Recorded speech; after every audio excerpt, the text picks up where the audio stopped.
Bonsoir mesdames, bonsoir messieurs, bonsoir chers amis.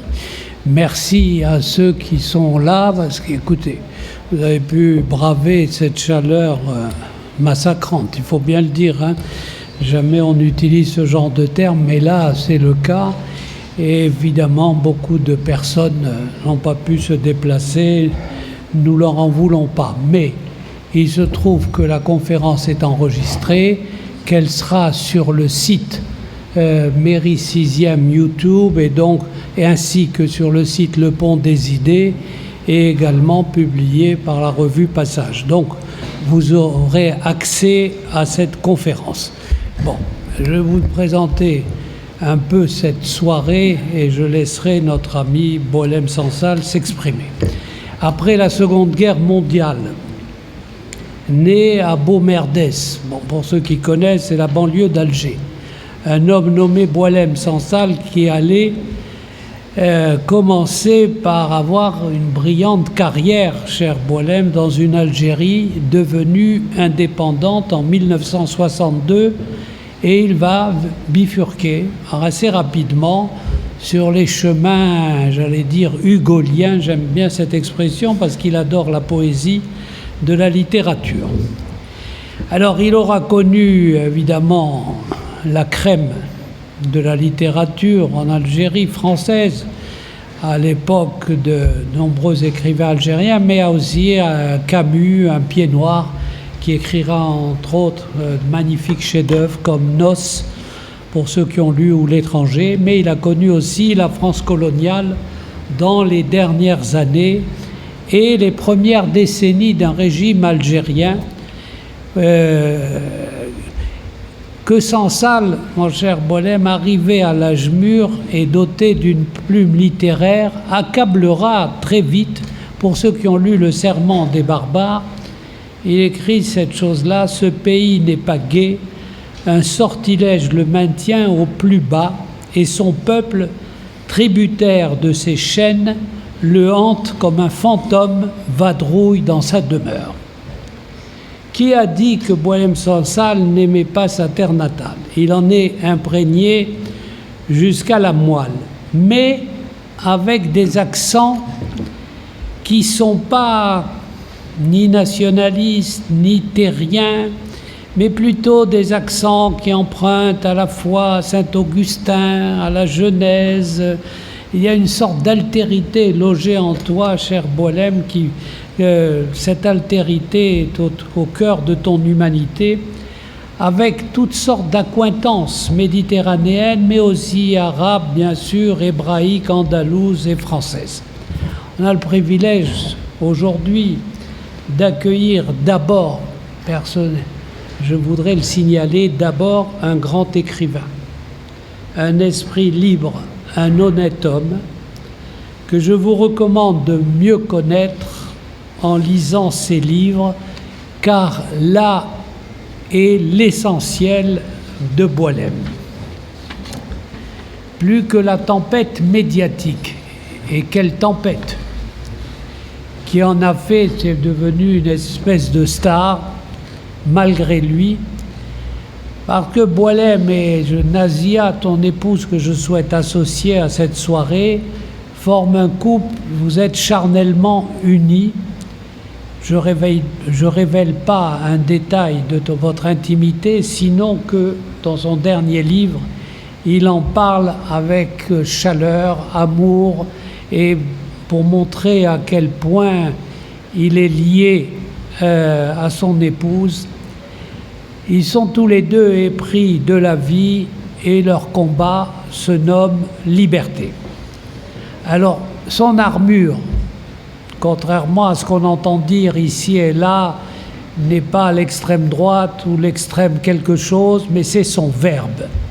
Sa faconde, c'est ton autonomie rieuse. Tu ris tout le temps, tu es empathique. Ton identité, elle tisse, et c'est là où ça gêne beaucoup de monde, des racines emmêlées, vous voyez, comme ces chênes qui sont emmêlés de nombreuses tiges, mais c'est un chêne qu'on n'abat pas. Et pourtant, on a essayé de l'abattre. Alors il y a du conquérant en lui, mais il y a aussi une admirable résistance. Après un an passé dans les geôles algériennes, il a perdu, c'est vrai, sa queue de cheval, mais les cheveux repoussent. Et l'étalon bondissant, aujourd'hui, se fait légende. Un petit bijou de littérature. Et il interviendra d'abord pour nous raconter, narrer, si je puis dire, son expérience carcérale, et ensuite il nous dira comment il situe son ouvrage Légende, ce petit bijou de littérature, dans l'ensemble de son œuvre. Mais moi, à titre personnel, je trouve que ce livre est là en quelque sorte pour embastiller la prison. C'est-à-dire qu'il montre à quel point la prison est le lieu de la déshumanisation. Et cela dit, c'est vrai en Algérie, mais c'est vrai aussi dans d'autres pays. Malheureusement, la prison ne réussit à personne. Il a vécu l'horreur et il témoigne avec courage contre l'antisémitisme, contre l'islamisme, le dogmatisme, la corruption, la répression, l'isolement carcéral, notamment de cette prison de Koléa, qui renvoie par ses accents, et c'est là où c'est intéressant quand on aime l'histoire, ça renvoie au bagne de Dreyfus, ça renvoie à l'exil de Victor Hugo, ça renvoie au goulag de Navalny, et de tant d'autres damnés, condamnés, finalement par l'ingratitude et la bêtise des hommes. Merci, cher Boualem, d'être avec nous pour célébrer la littérature et la vie, la liberté et l'amitié. C'est à toi. Je crois que tu veux d'abord raconter cette vie mouvementée que tu as connue ces dernières années et ensuite parler de ton œuvre littéraire. Merci, cher Boualem. Merci à toi.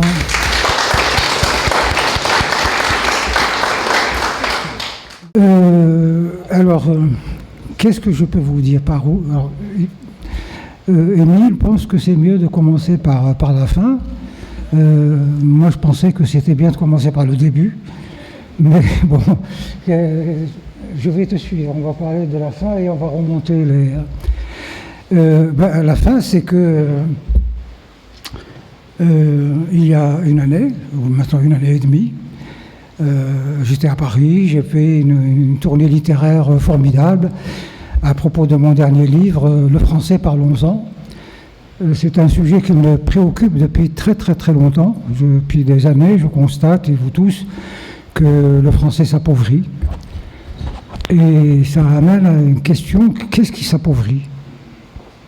La pauvreté, on la sent, on la voit. Mais qu'est-ce qui s'appauvrit? C'est la langue elle-même, ou c'est la culture, ou c'est le français lui-même qui n'a plus ce qui faisait le français qui chatoyant, qui regarde la vie, qui consomme la vie avec beaucoup de bonheur et beaucoup d'inventivité, etc. Donc c'est très difficile. Il y a des conclusions qui sont extrêmement dommageables quand on dit le français, le niveau du français a baissé. Et là, on peut partir dans une mauvaise direction, on va dire c'est le français. Donc on va apprendre aux gens à réutiliser le subjonctif, l'imparfait du subjonctif. Pas du tout. C'est peut-être pas ça du tout. C'est le fait que la culture française n'est plus ce qu'elle était.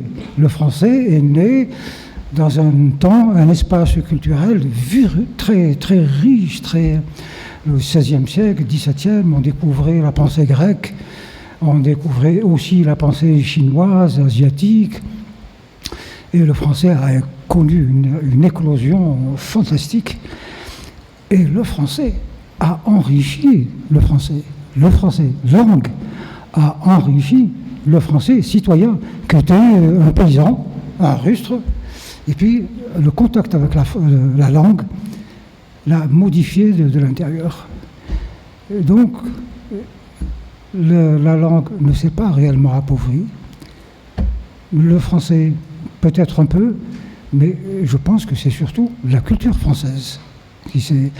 Les Français, pour des raisons diverses et variées, ont amené le pays à vouloir s'ancrer dans d'autres espaces. Il avait son espace culturel, son génie, son propre génie.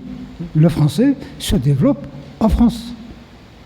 Et le Français, le citoyen, se développer dans son pays, la France. Aujourd'hui, le Français ne regarde pas la France, il regarde les États-Unis, il regarde la Chine, il regarde ailleurs. Et c'est ça, c'est la France qui s'affaiblit, sa culture s'affaiblit, sa langue s'affaiblit.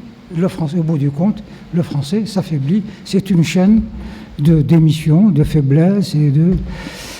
Voilà. Et donc, mon livre, c'était à la fois de faire ce diagnostic et peut-être de proposer des pistes. Pour, je dis, alors quoi, remettre le français dans sa belle définition, ou interpeller le français sur sa propre identité. Est-ce que tous les gens qui vivent en France sont français? La question se pose aussi. Il y a des gens qui sont d'une autre culture. Et peut-être que l'assemblage ne fonctionne pas. Ceci affaiblissant cela. Peut-être, il y a cela aussi.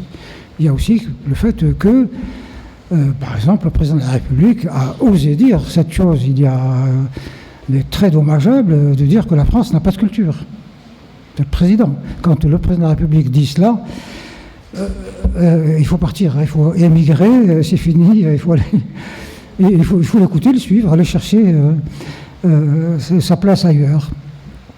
Mais il n'est pas le seul. Si lui l'a dit, c'est parce qu'il y a un système qui le dit, un système qui le dépasse. L'école, l'université, etc. Puis l'organisation de l'État français. La France était un pays puissant. Et quand on est puissant, on agrège autour de soi beaucoup de choses. Ça amène beaucoup d'énergie de l'extérieur. C'est toujours pareil.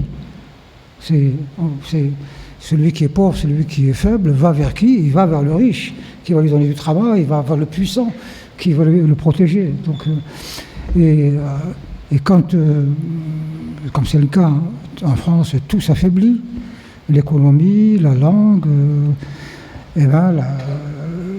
on est dans une situation très, très, très, très dommageable. Donc voilà, c'est ce que j'étais en train de faire.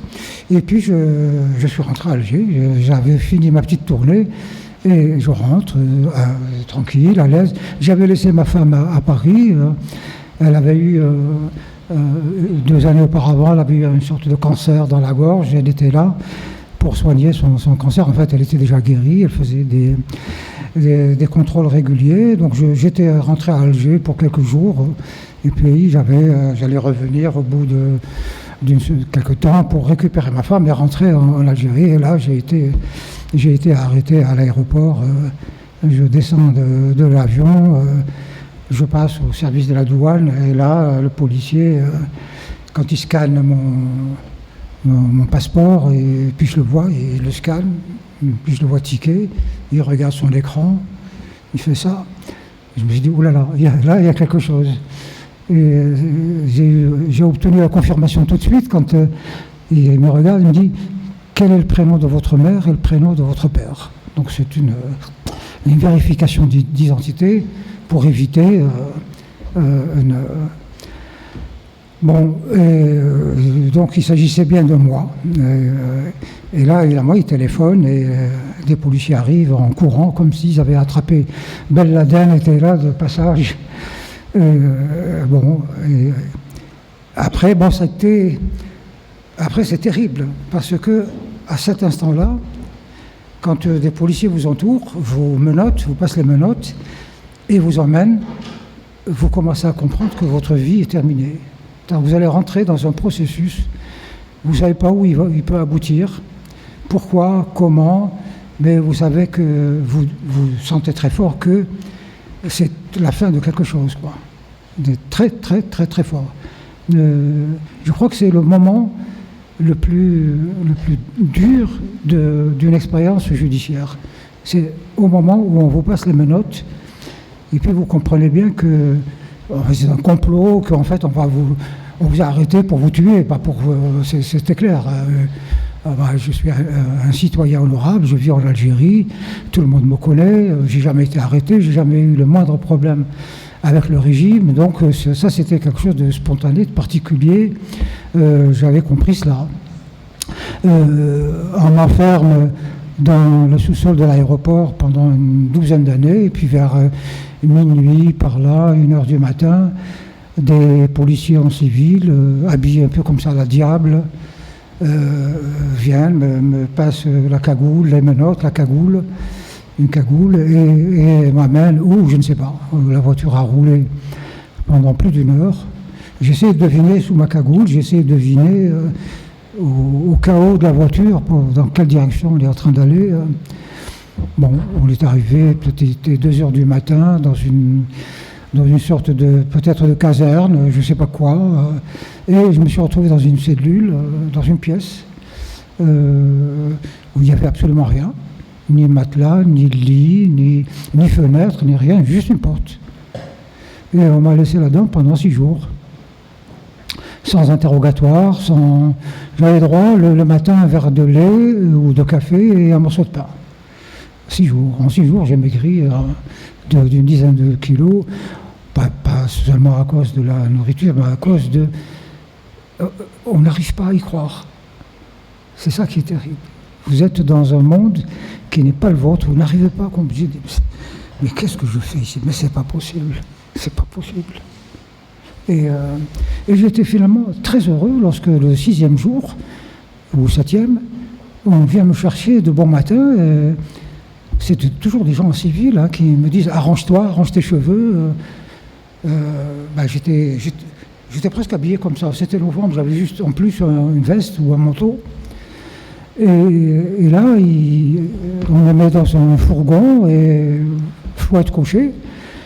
1 heure après, le fourgon s'arrête dans un sous-sol. Il y a plein de cellules et plein de prisonniers. Là-dedans, ils étaient au moins une cinquantaine par groupe, là 10, là-bas 2. Et moi, j'étais seul. C'était, en fait, on était dans un tribunal. C'était le jour des audiences. Et chacun son tour. Alors, les premiers groupes, il y a 15 bonhommes, tous enchaînés les uns aux autres. On les amène c'était à l'étage. C'est peut-être des voyous qui... et puis à partir de là, ils partent, je ne sais pas où. Et mon tour est arrivé. Et donc je me retrouve dans une pièce aussi grande que celle-ci. Là-bas au fond, il y a un bonhomme sur son bureau, l'air très pharaon. Vraiment, c'était tellement ridicule, il se donnait tellement... Mais pourquoi ça, je le saurai plus tard, c'est parce qu'il savait à qui il a affaire. Donc c'était une gloire terrible pour lui, et en même temps, c'était on va te faire payer. Ça, je l'ai compris plus tard. Mais pour moi, au début, c'était un pauvre idiot qui se donnait de l'importance. Voilà. Et moi, j'étais tout à fait au fond. Hein. Et il me parle, je lui dis, je ne comprends pas, j'entends pas. Et il me dit, approchez. J'approche de moitié. Hop. Et il me parle, je lui dis, je ne comprends pas encore. En fait, j'entendais très bien, mais Alors, il me dit, et un peu excédé, il me dit, vous êtes accusé de terrorisme, espionnage, atteinte à la sûreté de l'État, atteinte au moral des troupes, etc., etc., toute une liste comme ça. Qu'avez-vous à dire? J'ai rien à dire. Greffier m'amène un truc, vous signez, je ne signe pas. Et donc il m'amène, et de ce geste, les policiers me sortent de là-dedans et m'amènent à l'étage dans un bureau. Et là, les policiers qui m'accompagnaient étaient vraiment très, très, très gênés. Ils faisaient ça entre eux parce que le procureur, dans le papier qu'ils avaient, c'était... il devait m'amener à la chambre numéro 4. Et le policier me dit ça. Il me dit, c'est la chambre 4. Mais qu'est-ce qu'elle a, la chambre 4? Il me dit, c'est la peine de mort. Puis vous rentrez là-dedans, c'est la peine de mort. Alors, c'est pas possible. Hier, j'étais à Aix-en-Provence, je parlais du français, en charmante compagnie, comme ça, une soirée très agréable. Je rentre, je passe une nuit sous un sous-sol d'aéroport, et le matin, on me dit la peine de mort. Dis donc. Bon, et puis, rebelote, le juge d'instruction me lit évidemment l'acte d'accusation. Vous avez quelque chose à dire? Non, je n'ai rien à dire. Vous signez? Non, je ne signe pas. Quand j'aurai mon avocat, on verra cela. Mandat de dépôt. Et voilà, c'est comme ça qu'a commencé ma vie carcérale. On me met dans un fourgon, on m'emmène à 60 km d'Alger, dans une petite ville qui s'appelle Koléa. à côté de Koléa, pas très loin, il y a une ville qui s'appelle Tipaza. Et Tipaza, c'est une adorable ville où j'allais très souvent. Tipaza est devenue célèbre dans le monde, d'abord parce que c'était la capitale romaine, Césarée, et c'était la capitale de ce que à l'époque était l'Algérie, ça ne s'appelait pas comme ça, mais c'était l'Afrique romaine, et que Camus a immortalisé avec son texte fabuleux, Nos à Tipaza. Si vous ne connaissez pas, lisez ce texte, c'est le plus beau du monde. Le plus beau du monde, vraiment, et vous me remercierez certainement. Alors c'était étrange, voilà. Moi j'étais. Camus n'est pas rien pour moi. Nous étions voisins. Ma mère était l'infirmière de Madame Santès, la mère de Camus. Et Camus, je ne dirais pas que c'était mon copain, mais c'était quelque part mon prof. Ces enfants sont mes amis d'enfance. On a fait l'école ensemble. Et donc, c'est marrant de se retrouver, moi, donc très camusien. Après, je vous parlerai évidemment de ce qui m'a fabriqué. Émile a cité Bobo. Mais en fait, moi, je suis surtout un camusien. Après, vous allez me demander qu'est-ce que c'est qu'être camusien, mais je vous dirai. Et donc, c'était terrible. Moi, le camusien, en Algérie et en France, je suis perçu comme étant le nouveau Camus. Et je me retrouve donc à quelques kilomètres d'une ville, Tipaza, que Camus a rendu célébrissime dans le monde. Et je suis là. C'est vraiment terrible. Je ne vous raconte pas maintenant tout le long de ces mois d'emprisonnement. Je vais juste vous dire une remarque que m'a fait un vieux prisonnier et qui me travaille jusqu'à présent. Et en fait, elle est valable pour tout. C'est un pauvre diable hein, qui était là en prison depuis 38 ans. Moi, j'avais passé, après 1 heure de prison, j'étais fou. 38 ans, vous vous rendez compte? Et il m'observait les premiers jours et il m'a dit, je vais dire quelque chose. Il m'a dit, tu t'appelles Boualem Sansal, c'est ça, tu es un écrivain. Ouais. Et alors, il dit, voilà, tu es Boualem Sansal, tu es un écrivain, c'est ton identité. Et en face de toi, tu as une prison. Elle a son identité. C'est une prison algérienne, comme ci, comme ça, etc., etc. Et donc, il m'a dit, c'est la confrontation de deux choses. Au-delà de toi-même, le système que tu représentes. Je suis écrivain, je suis francophone, je suis mondialiste, enfin, etc., etc. C'est ça mon identité. Face à un système ouvert, moi je fais partie, vous tous, j'imagine, on fait partie de systèmes qui sont ouverts, tout en étant aussi très centré sur sa propre identité, mais ouvert. Et face à un système qui est fermé, qui ne connaît que la fermeture. Alors il m'a dit, les premiers jours, deux personnalités vont s'affronter. Tu es là, tu tiens ton... tu cherches à t'affirmer par rapport à la prison qui est en train de... Chaque jour qui passe, elle est en train en fait de t'enrober. Et puis il m'a dit, dans 1 mois, tu perdras ton identité, on ne t'appellera plus Boualem Sansal, on dira 46 611 box 18A. J'étais dans un quartier de haute sécurité qui s'appelle comme ça, il y en a 2, qui s'appelle le 18A et le 18B, et on a un numéro, c'est le numéro d'écrou, 46 611, souvenez-vous de ça, c'est mon nom et mon prénom. Et il m'a dit, il m'a dit, ça dépend, 1 mois, quelques semaines, tu vas sortir de ton histoire, tu vas sortir de ton identité, tu vas y penser, mais c'est lointain, et tu deviens un prisonnier. Un prisonnier, c'est ça, 18B, 18A, 46 611. Ouais. Et il me dit, c'est pas fini. Il m'a dit, j'espère que tu ne resteras pas tout ce temps-là, parce que la 3e étape, elle est terrible. Tu n'es plus... ton identité, tu l'as oubliée. Tu ne te souviens plus ni de ton prénom, ni de ta date de naissance, tout se mélange. Et tu commences à n'être plus un prisonnier aussi, qui vit dans une organisation qui est quand même vivante. Il y a un règlement, il y a des gardiens, donc on est dans un... C'est comme, voilà, vous prenez un Français, vous le jetez là-bas, je ne sais pas où, en Chine, et il est dans un système, et il garde son identité encore, il est français, par rapport à la Chine. Mais peut-être 6 mois après, il sera chinois. Vous retrouverez un Chinois à la place. Et là, il me dit, la 3e étape, c'est terrible, il me dit, et là, moi, je suis à cette étape-là, tu seras la prison. Tu feras corps avec la prison.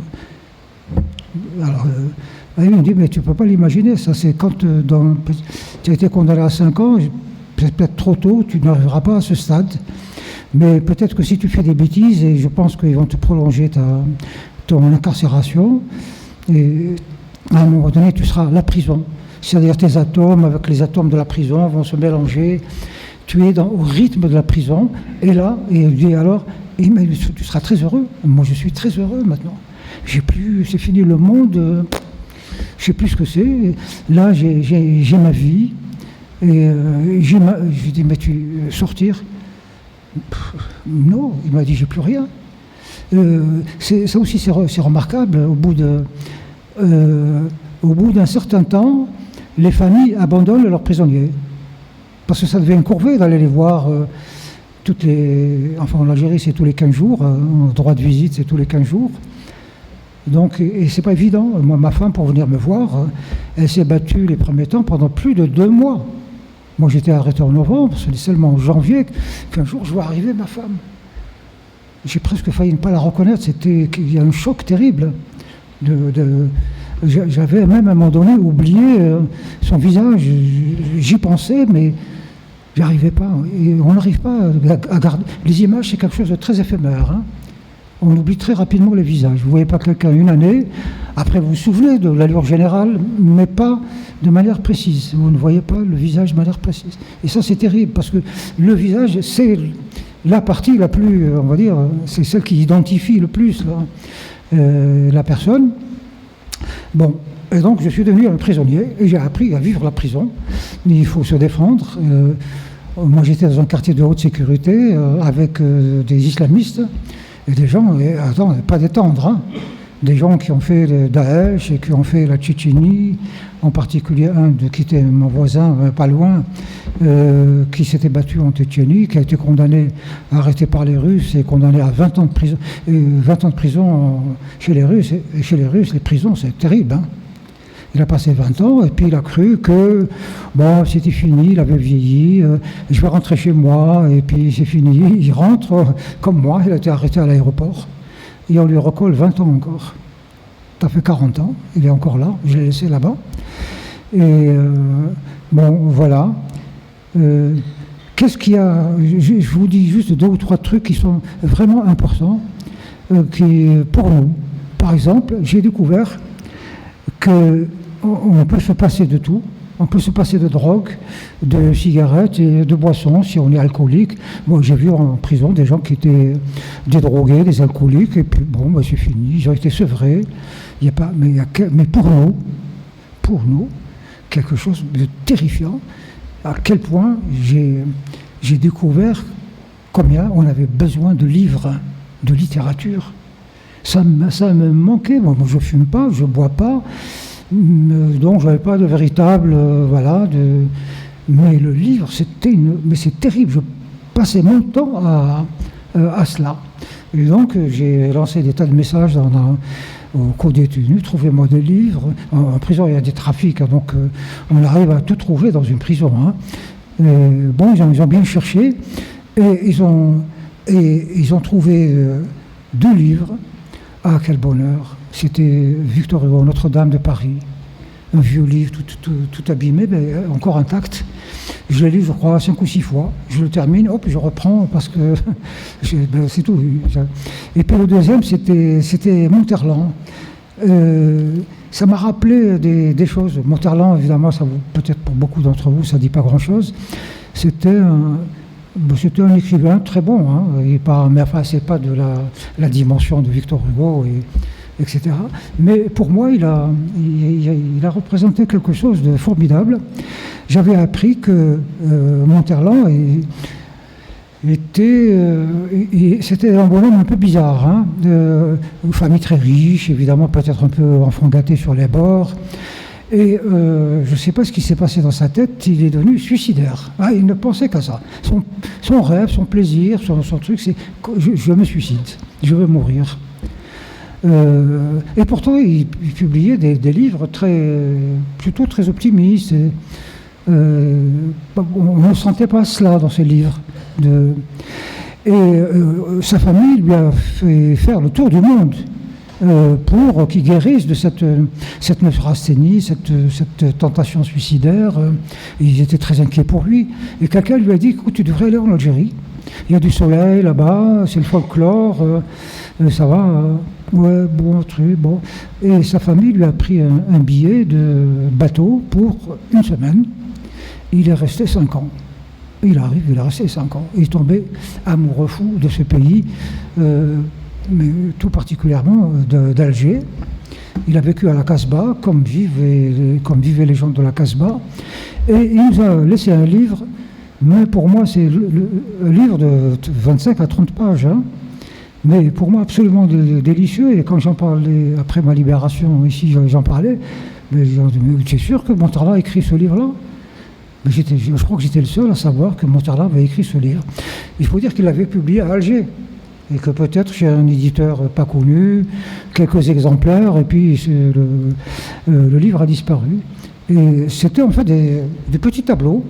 Il était chez lui, à la Casbah, et sur les terrasses de la Casbah, vous voyez, il regarde la ville, et puis il voit le café. Alors un tableau sur ce café-là, un tableau sur le jardin en bas. C'est des petits tableaux, mais tellement délicieux, tellement généreux. Et il a donné ce titre à ce petit livre, « Il est encore des paradis ». Voilà, quelqu'un qui avait atteint le fin fond du désespoir, au point d'avoir vécu pendant 10 années dans l'idée du suicide, se retrouve à Alger. Pour lui, c'est le paradis, alors que ce n'est pas du tout son milieu. Il était à Casbah, des milieux très pauvres. Et du coup, il m'est devenu très sympathique. Et bon, voilà. Ben voilà, c'était... Alors, à un moment donné, bon, c'est la vie de la prison, évidemment, vous imaginez, il y a des hauts, il y a des bas. À un moment donné, je commençais à beaucoup souffrir. Je ne m'inquiète pas trop, bon, parce qu'on souffre de tellement de choses. Alors ça, c'est aussi marrant. Ça aussi, il faut tenir compte de ces choses. Tout à l'heure, on parlait de qu'est-ce qui va mal, c'est le français, le français lui-même, ou sa culture, ou c'est l'État français, ou situer le diagnostic. Et bien là, c'est la même chose. Quand vous avez mal partout, vous ne savez plus où vous avez mal. Donc je me dis, attends, je souffre, mais est-ce que c'est vraiment... est-ce que je souffre vraiment de la dentition? Parce que c'est les douleurs, il y a des douleurs comme ça qui se baladent. Vous avez mal là, et puis 5 mètres après, vous avez mal là. Donc c'est des douleurs nomades, et je crois qu'elles sont plus psychologiques que réelles. Mais enfin, quand même, les gens avaient remarqué que je souffrais beaucoup, et puis surtout, quelque chose qui a attiré l'attention de beaucoup de gens. En fait, j'étais en train de pourrir par les pieds. Mes pieds ont commencé à pourrir. J'étais tout noir, tout truc gélatineux, et donc je ne pouvais plus marcher. Et donc, et là, en fait, ça a coïncidé avec quelque chose, c'est que mon statut a changé. J'étais le bonhomme que le régime algérien, qui voulait m'arrêter depuis longtemps, a fini par m'arrêter. Et ça leur faisait plaisir. Voilà, ce traître, ce machin, ce truc, ce sioniste génocidaire, comme on m'appelait comme ça en Algérie, etc., etc. On le tient maintenant, on va le faire payer. Il est un traître à son pays. Il a osé dire que le Sahara occidental appartient au Maroc. Il a osé dire que Israël a le droit de vivre. Oui, bien sûr qu'elle a le droit de vivre, c'est un pays comme les autres. Et ça, c'était pas possible. Et là, mon statut a changé. C'est que la pression de la France, et notamment donc, du président, j'ai quitté le statut de prisonnier pour devenir un otage. J'étais l'otage du président. Et les prisonniers me l'ont fait comprendre, parce qu'ils me disaient, toi, on ne s'occupe pas de toi. toi, c'est le président. Et donc, à partir de là, j'ai été géré par... et là, ils se sont inquiétés parce que j'étais carrément en train de mourir. J'avais beaucoup maigri. Enfin, je ne vais pas vous saouler avec tout ça. Et donc, on m'évacue d'urgence vers l'hôpital Mustapha, qui est un immense, gigantesque hôpital qui date de 2 siècles. Et là, on me fait subir plein de choses et on découvre, entre autres maladies, que j'avais le cancer. Et donc là, il y a eu beaucoup d'inquiétudes. Parce qu'ils m'ont dit, s'il meurt, partout dans le monde, on va nous accuser de l'avoir tué, de ceci. Mais en même temps, si on le soigne trop, oui, mais nous aussi, on doit se venger. On l'a arrêté voilà. Et donc, ils étaient coincés. Le pouvoir ne savait plus comment me gérer. Et à partir du moment où j'ai senti que je n'étais plus prisonnier, mais un otage, et alors moi je me suis dit, maintenant j'ai un rôle à jouer là-dedans. Et donc j'ai écrit plusieurs lettres au président Tebboune pour l'accuser. D'abord qu'il a contrevenu aux règles de base. Voilà. Je lui dis, vous avez pris le pouvoir, soyez au moins... Ah, monsieur, hop. Non, mais prenez votre temps, il n'y a pas de souci. Vous avez pris le pouvoir, c'est très bien, profitez-en. Mais enfin, faites un peu quand même votre travail. Voilà, c'est ce genre de lettres. Et je lui ai écrit souvent, et à un moment donné, j'ai appris que, puisque j'étais otage, donc j'étais l'objet de négociations entre M. Tebboune et je ne sais qui en France, évidemment Macron peut-être et d'autres, et peut-être aussi l'Allemagne, mais aussi avec le Vatican, avec l'Italie. Et donc on négociait ma peau ici. Et là, donc j'ai écrit à Tebboune pour lui dire il est hors de question que je sois gracié. Moi, je demande un nouveau procès. Votre grâce, gardez-la, je n'ai pas besoin de grâce. Vous m'avez arrêté, vous avez commis un crime, et je veux aller devant la justice, une vraie justice, c'est-à-dire la vôtre, mais avec mon avocat et avec des observateurs internationaux. Et puis, voilà, si vous arrivez avec ça à me condamner, j'accepte. Condamnez-moi à 20 ans, à la peine de mort, j'accepte. Mais, donc, voilà. J'avais absolument refusé.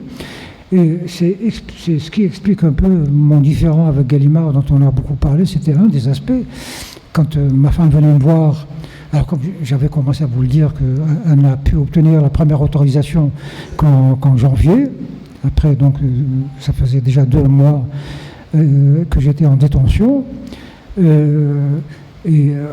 Tous les 2 mardis, elle venait me voir tous les 2 mardis pour une demi-heure, mais à chaque fois, elle devait négocier le droit de visite. C'était jamais acquis. C'était jamais acquis. Donc je vivais dans un suspense terrible. Est-ce que ce mardi-là, est-ce qu'elle va avoir l'autorisation ou pas?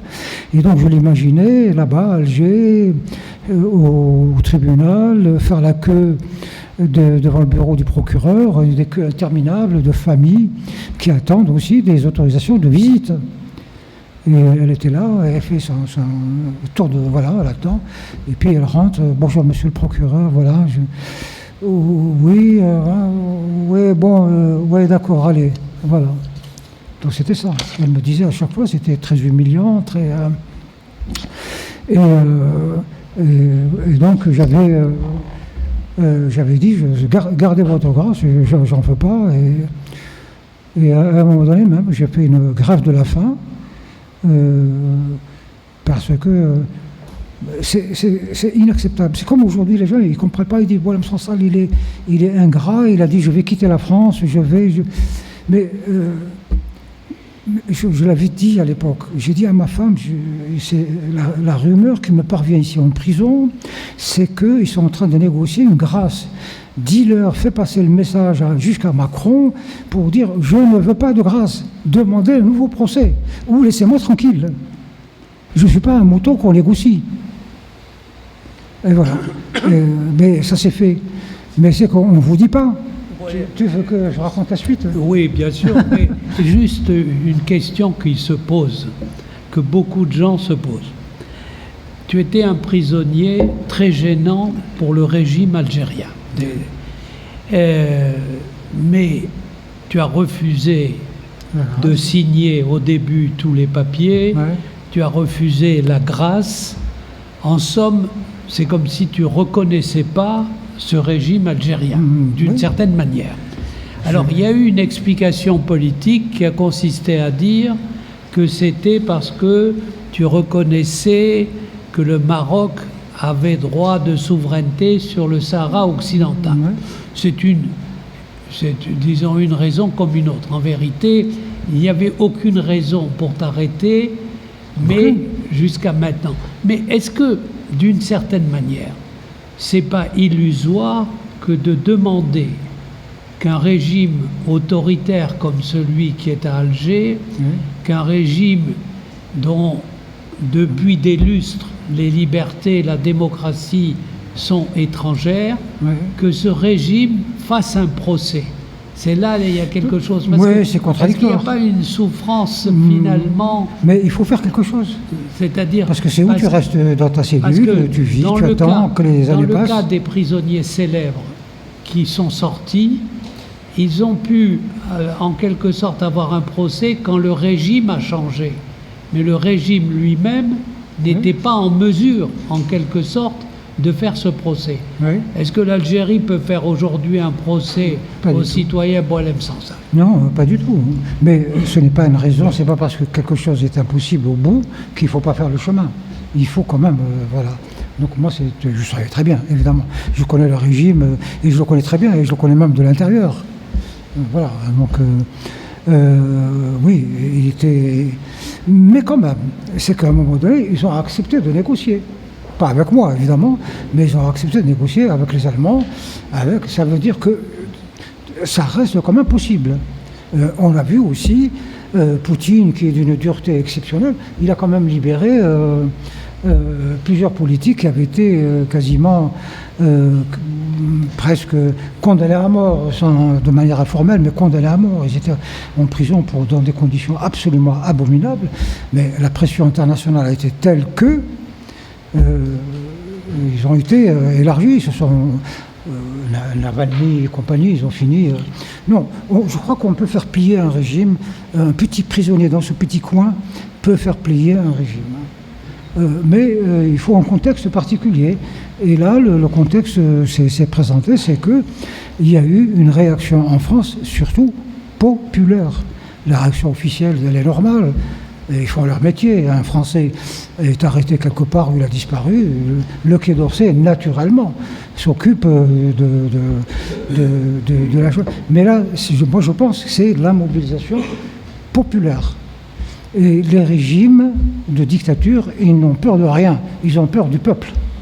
C'est le peuple qui leur fait peur. Parce que le peuple... il finit toujours par vaincre, ne serait-ce qu'en ne faisant rien. Par exemple, par la désobéissance civile, on fait tomber un régime en 24 heures.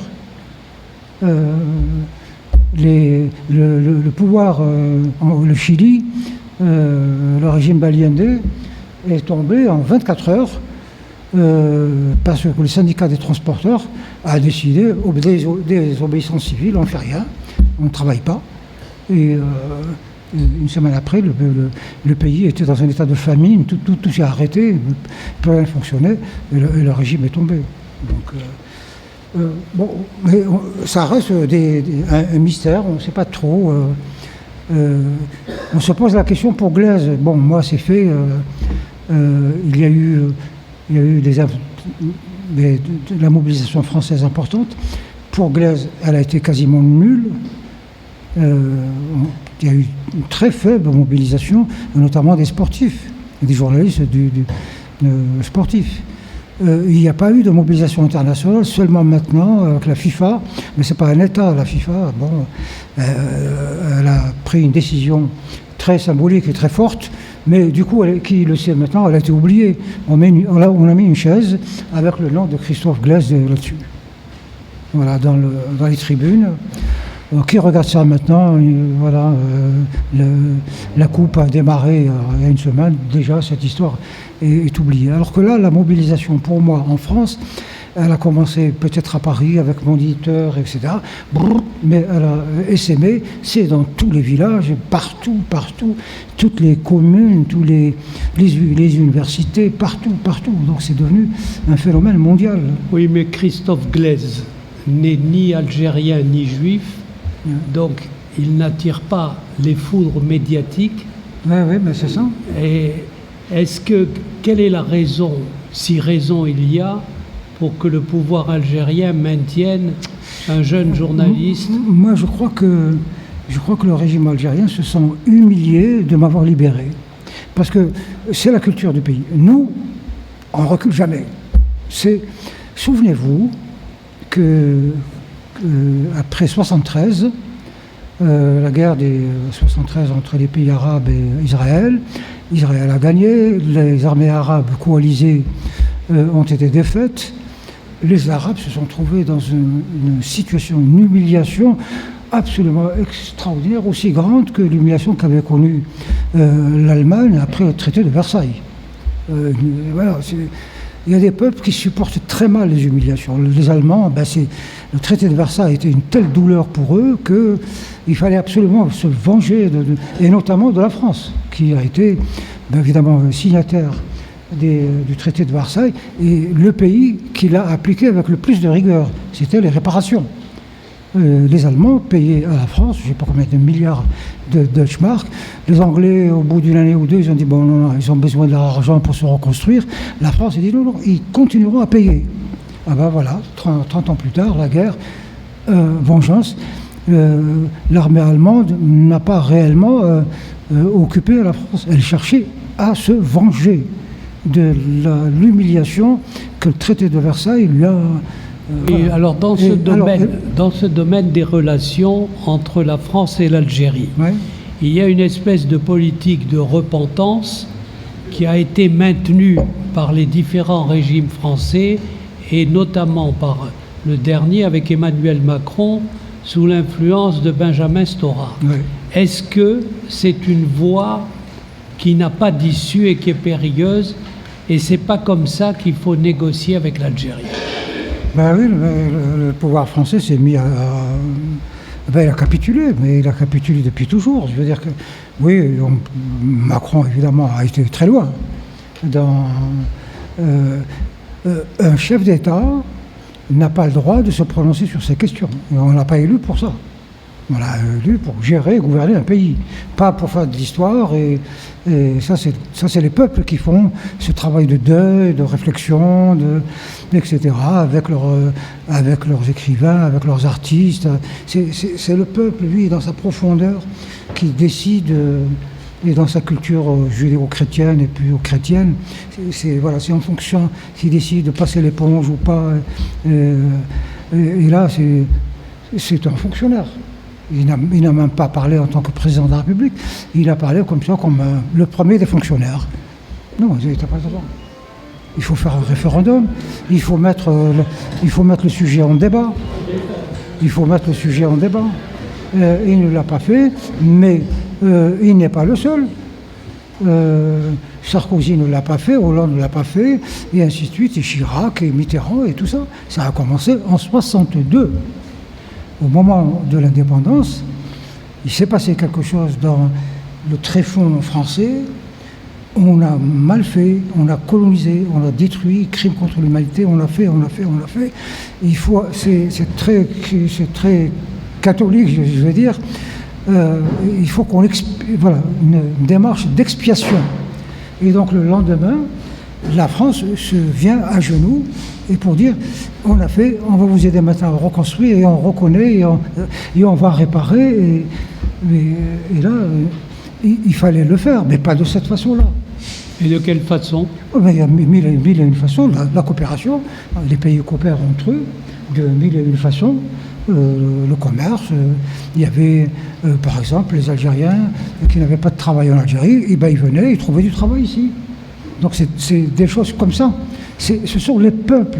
Ça, c'est des sujets qui concernent les peuples, qui ne concernent pas l'administration, ni les partis, ni rien du tout. Ça, c'est au peuple de décider de leur identité, de leur histoire, etc. Alors, venons-en, cher Boilem, à Boualem Sansal, écrivain. Tu as derrière toi une œuvre littéraire importante.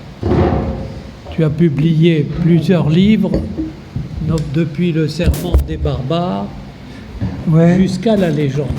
Est-ce que tu pourrais nous dire comment le dernier, La Légende, s'inscrit dans ton œuvre littéraire et comment ton œuvre littéraire, si tu veux, s'inscrit dans ce combat à la fois pour la liberté, à la fois pour l'amour de la langue française et aussi pour la littérature dont tu dis qu'elle a été ta compagne intime à la prison et qu'elle t'a sauvé.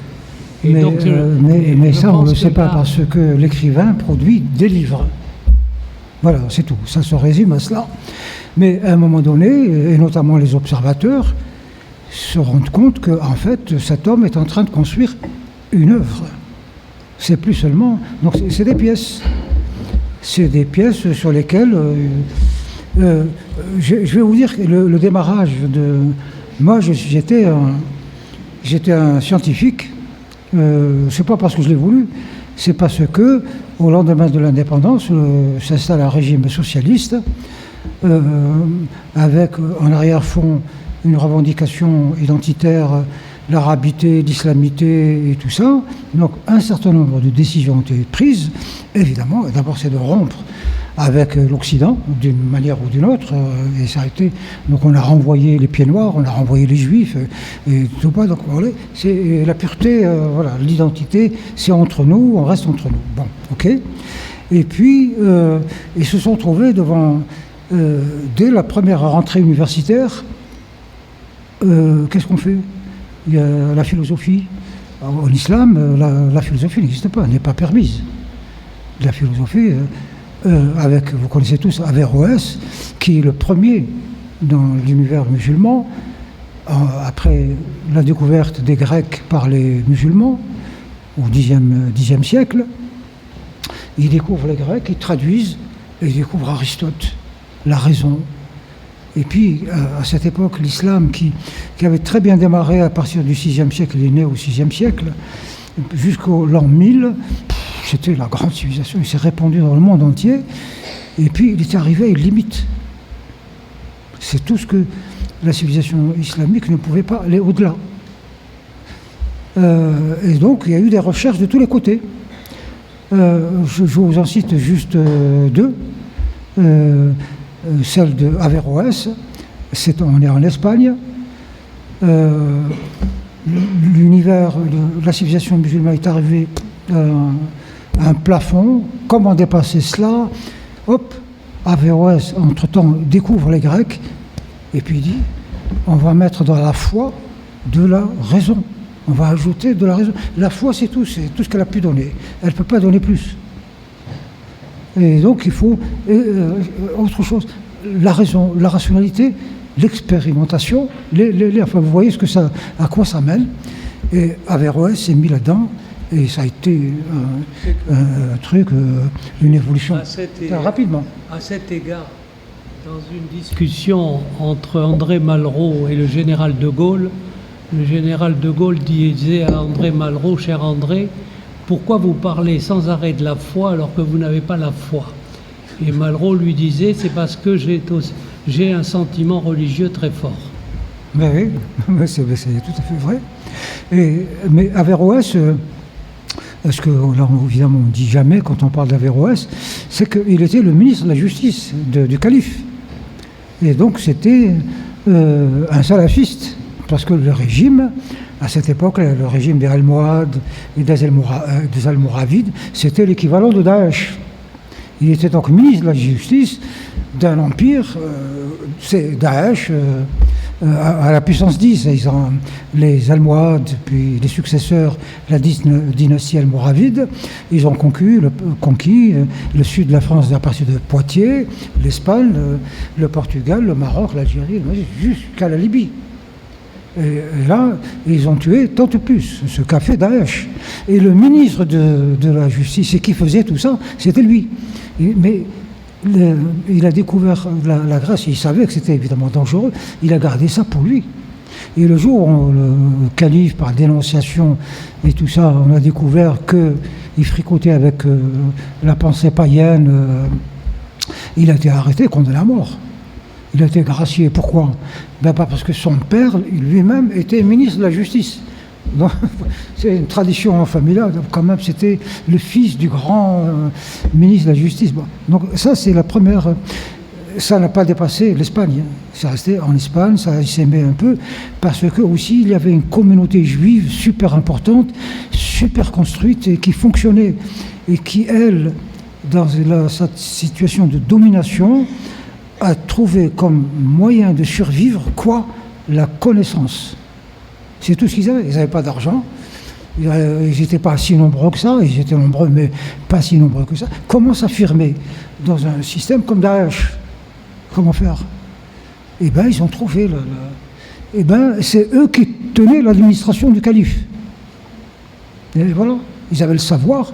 Ils ont la médecine, l'agriculture, etc. Et surtout l'administration, l'intelligence. Alors, pendant que Averroès parlait de mettre de la raison dans la foi, les Juifs mettaient de la science. Et ça les a sauvés. Ça, c'était une première expérience. Donc, à partir du moment où Averroès a été débusqué, le système s'est arrêté et la dictature est revenue. On a continué à décapiter, etc., jusqu'au moment où les Espagnols récupèrent l'Espagne. L'autre expérience, elle a eu lieu un siècle plus tard, peut-être, oui, un siècle plus tard, et qui a été aussi, c'est la même démarche, mais c'était en Irak, où des théologiens découvraient les Grecs, eux aussi. Et là-bas, il y a Avicenne qui découvrait la médecine, les mathématiques. Et ça a été, Bagdad et l'Irak a été un foyer extraordinaire. Et là, ces réflexions, il faut dire que depuis la mort du prophète, en 632, jusque-là, le monde arabe fonctionnait sur le mode salafiste, c'est l'intégrisme. Donc à part l'expérience espagnole, et cette expérience-là qui a eu lieu à Bagdad, où des imams ont introduit de la raison là-dedans, de la science, de la comparaison, de l'expérimentation, et ils sont tombés sur un calife intelligent. Et il s'est converti à cela. Ça s'appelle, retenez le nom, ça s'appelle la Moutazila.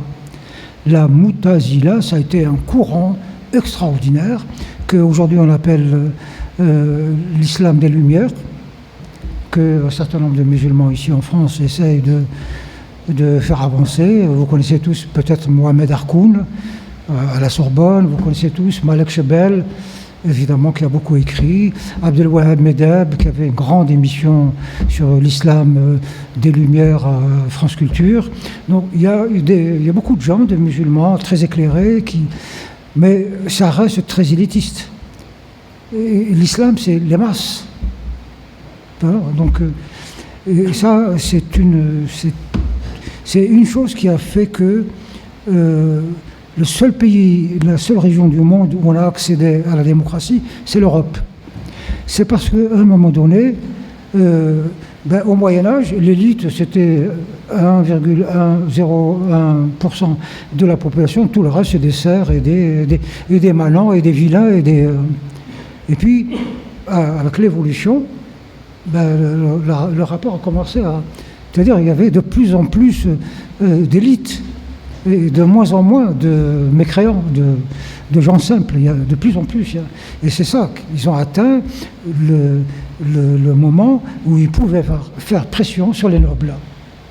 Et donc obtenir des avantages au profit, évidemment, de leur profit à eux, l'élite, mais aussi en faveur de la population.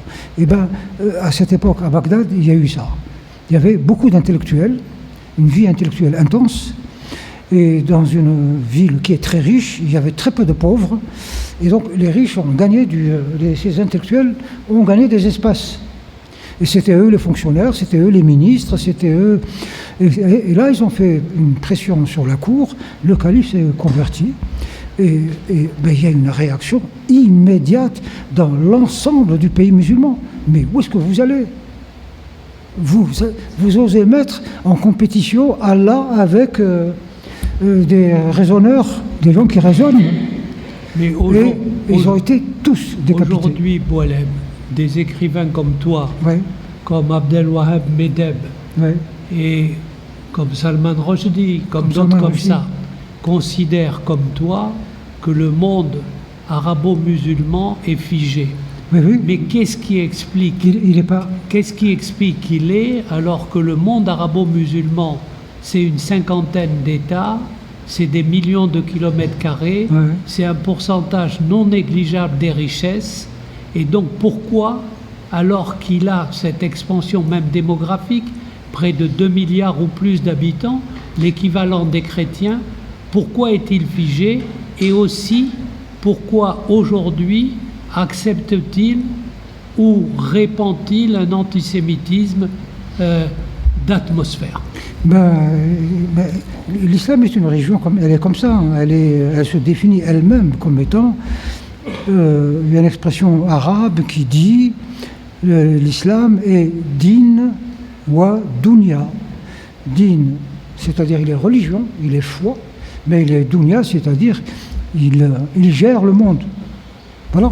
Et donc, et le monde, dans l'esprit dans les pays musulmans, le monde doit être gouverné par l'islam, par la religion. Donc, puisqu'on a, à chaque fois qu'il y a eu des tentatives de faire entrer la science, la raison, la philosophie qui est interdite, les réactions ont été immédiates. La Moutazila, le calife a été déposé, le nouveau calife, il a passé 50 années à décapiter des gens, et à les poursuivre partout pour remettre l'islam sur ses rails. Et jusqu'à présent, c'est la même chose. Mais à l'époque, ils avaient le temps devant tout. Ils avaient le temps devant eux parce que, c'est bête à dire, mais l'islam vivait dans des pays musulmans. Il était chez lui. Il n'y avait pas de problème, pas trop. Les gens sont nés là-dedans, ils ne connaissent pas autre chose. Ils vivent là-dedans. Très bien. Bon, ils pouvaient peut-être avoir des réactions un peu comme ça, par exemple quand on exécute les gens, mais non, pour eux c'est normal, c'est dans le Coran. Et quelqu'un qui a une femme qui a fait des machins doit être lapidée, c'est normal, il n'y a pas d'affect là derrière, il n'y a pas de sentiment, c'est l'application de la loi froidement. Et donc il n'y a pas de comparaison. Et la comparaison elle est venue quoi? C'est tout le problème d'ailleurs.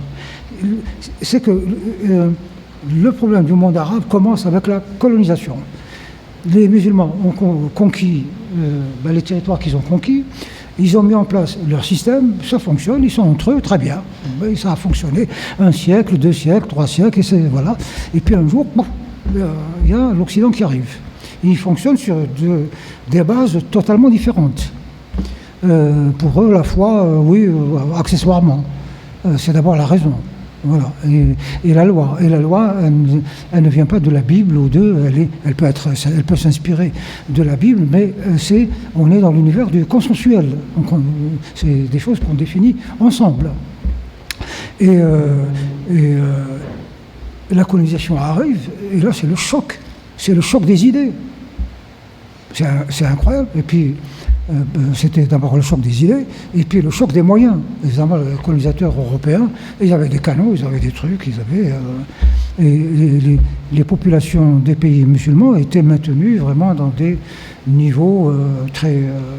à part les élites proches du pouvoir, les gens sont des paysans, voilà, c'est la paysannerie comme elle était au temps des pharaons, hein, c'est la même chose. Hein. Et là, durant toutes ces années, il y a eu beaucoup de questionnements, et puis l'islam, petit à petit, a fini par disparaître. Les Occidentaux ont conquis l'Afrique du Nord, etc., les Anglais, l'Égypte, et l'islam reculait, il n'était plus que peut-être un peu de maraboutisme, de la tradition, et tout ça. Et je vais vous raconter cette histoire, vous allez comprendre pourquoi tout le temps, on parle de l'Afghanistan. Parce que tout est venu de l'Afghanistan. Tout est d'une erreur d'analyse de l'Occident. Alors, nous sommes vers 1800 par là, 1830, un peu plus. Des orientalistes de la Sorbonne font ce qu'ils font habituellement, ils vont dans les pays étudier les vieilles civilisations, les vieilles langues. Ils connaissaient déjà très bien l'Égypte, toute la Mésopotamie. Ils connaissaient ces choses-là, ils connaissent leur langue et tout ça. Et puis le besoin était venu d'aller un peu plus loin, d'aller vers un islam qui n'est pas arabe ou judéo-arabe, mais qui est asiatique. C'est l'Asie, l'Indonésie. Et là, alors que l'islam s'était totalement effondré, il n'y avait plus rien. Et ils trouvent, ces orientalistes trouvent du côté de Peshawar, on a parlé à ces savants, oui, dans ce village, il y a un petit machin qui radote, qui dit des choses, ils sont partis le voir. Et il disait je milite, pourquoi ? Je milite pour la renaissance de l'islam. Il disait carrément, voilà, c'est ça. Qu'est-ce que j'enseigne à mes disciples dans ce petit village misérable? Qu'est-ce que j'enseigne à mes disciples? C'est, on va, comment j'ai dit, la renaissance. On va travailler à la renaissance de l'islam. Ah, c'est très intéressant, renaissance. Et ces super savants orientalistes rentrent à Paris et ils disent: vous savez, nous avons rencontré le Voltaire musulman là-bas en Afghanistan. Et c'est tout ce qui se passe aujourd'hui, c'est l'Occident lui-même qui l'a créé de ses mains. Alors on ramène ce type-là, donc c'est un petit savant de quartier, de petit village, mais il avait ce mot que vous entendez tout le temps, d'ailleurs, même vous qui ne connaissez pas l'arabe et tout ça, c'est le mot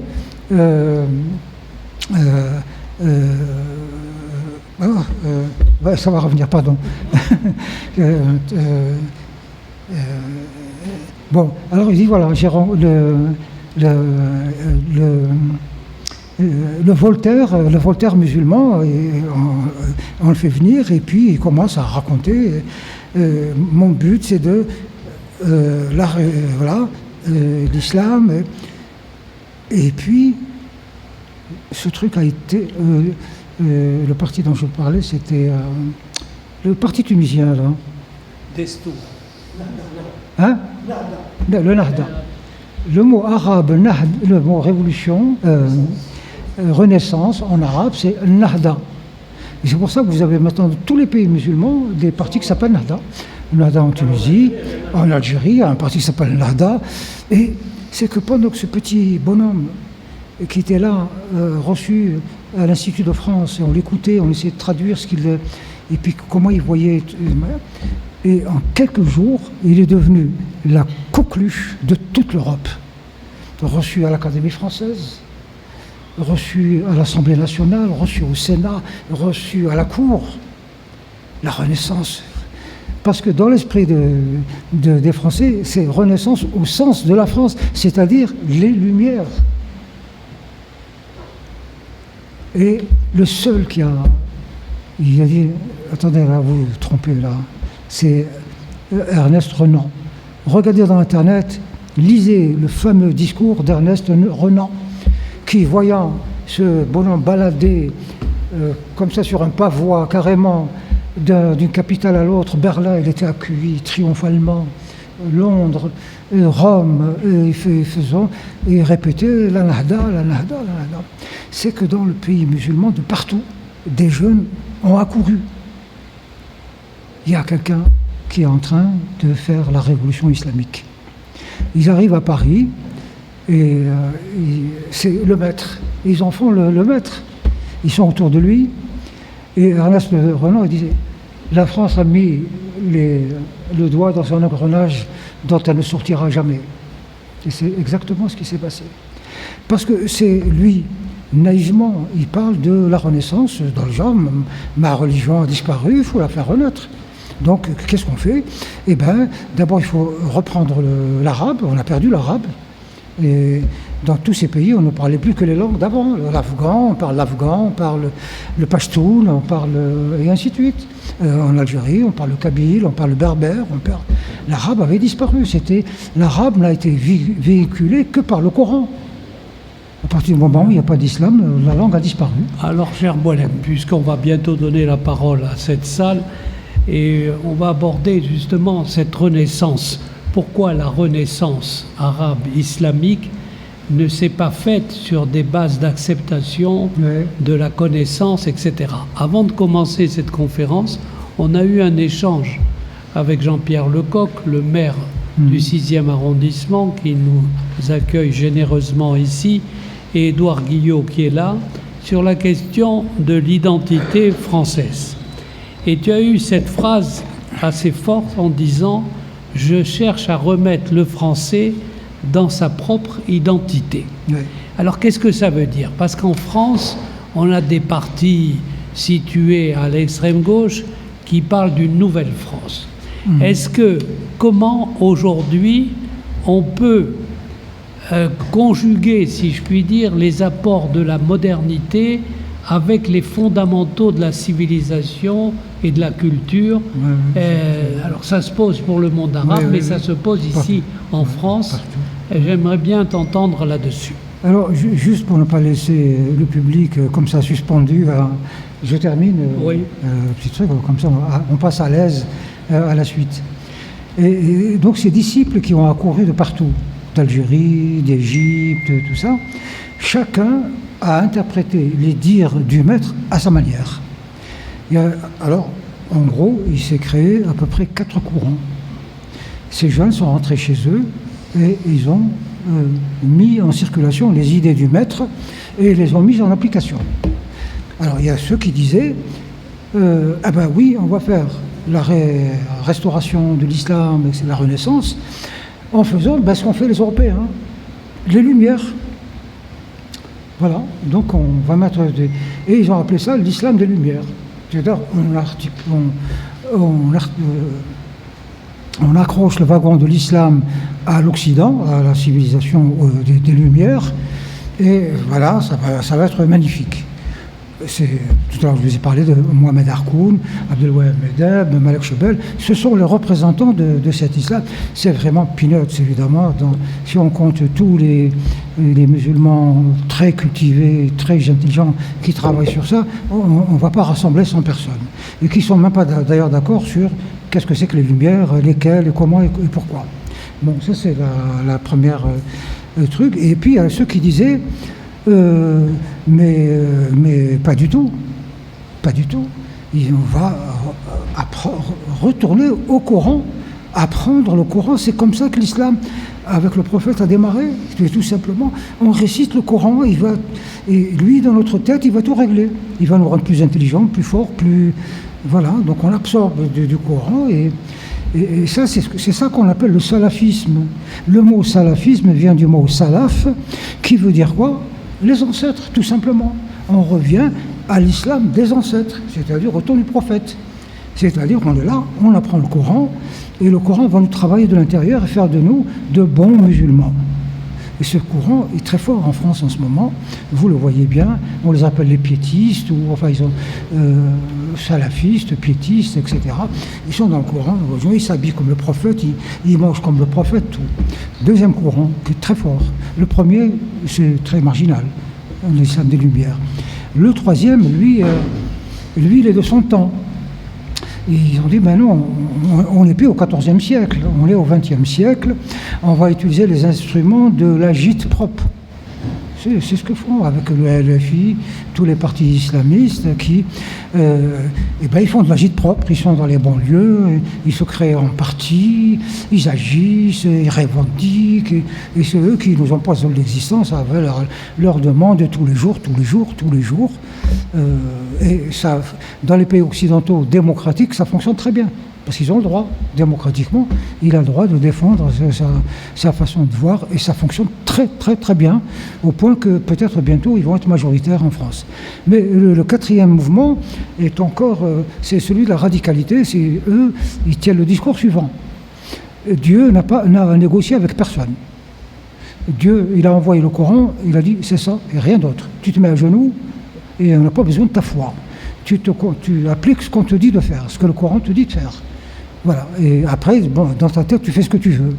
Ça, c'est le djihadiste. C'est-à-dire que voilà, il vous oblige à vous habiller de cette façon, à vivre.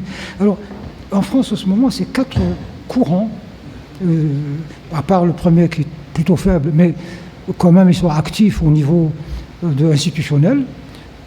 Ils discutent, c'est eux qui ont fait amener le gouvernement français, notamment Macron, à créer l'Islam de France, la fondation de l'Islam de France, avec des moyens énormes, qui donnent à la mosquée de Paris des moyens énormes, etc. Alors on revient évidemment au fait que dans ces pays-là, ils se sont découverts à la fois, mais imaginez, mettez-vous à la place des gouverneurs de ces pays-là, comme c'est difficile. Ils ont à la fois un instrument qui leur permet de subjuguer tout le monde, par les incantations, on la raconte des fariboles et des histoires, et Allah, et Allah, et Allah, mais en même temps c'est très explosif, c'est très inflammable. C'est pour ça qu'il y a eu les printemps arabes, mais ils ne savent pas pourquoi. Il y a une raison très simple. Elle est vraiment religieuse et juridique. Quand le prophète était vivant, il a commencé la conquête de l'Arabie et tout ça, à un moment donné, il s'était posé la question. Il commençait à vieillir, il était malade, et donc il disait, mais s'il meurt, qu'est-ce qu'on fait? L'islam n'était pas encore codifié, il ne s'appelait pas encore islam. Le Coran en tant que livre n'existait pas encore. Qu'est-ce qui va se passer? Et donc il y a eu des tas de réactions. Une des réactions, c'est de dire il faut apprendre par cœur, d'où le parcourisme du Coran. Voilà, on est dans le désert, on n'a pas de quoi écrire, on n'a pas maîtrisé encore la langue dans l'écriture dans ces régions-là, de nomades, de bédouins. C'était donc il faut apprendre par cœur pour maintenir. Mais oui, mais quand même, quand le prophète va mourir, et c'est là, le prophète, il est prophète. C'est-à-dire qu'il est homme et à la fois représentant de Dieu. Donc c'est un statut particulier qui n'existe pas dans les lois actuelles. Et alors, les premiers musulmans, mais c'est vrai, il est à la fois chef d'État, il gouverne, machin, mais il représente la religion, et à l'époque, ils ne savaient pas trop ce qu'était encore. Ça n'a pas été encore codifié. Et c'est comme ça qu'ils ont inventé un mot, calife. Calife, c'est un mot pour dire, on ne sait pas comment, qui va succéder, qui va gouverner le monde musulman. C'est un homme? Non, ça ne peut pas être un homme. C'est un prophète, donc au nom de Dieu. Et quand les pays musulmans maintenant arrivent à l'indépendance, ils se sont toujours posé cette question. Est-ce qu'on gouverne au nom de la loi que nous ont laissé les colonisateurs, la France, la Constitution, les lois, les trucs, et machin, ou est-ce qu'on revient, et en ce moment le président, on va l'appeler comment? À un moment donné, dans les pays arabes, on a inventé des trucs, on dit le raïs. Ouais. C'est pas trop ce que ça veut dire. Voilà.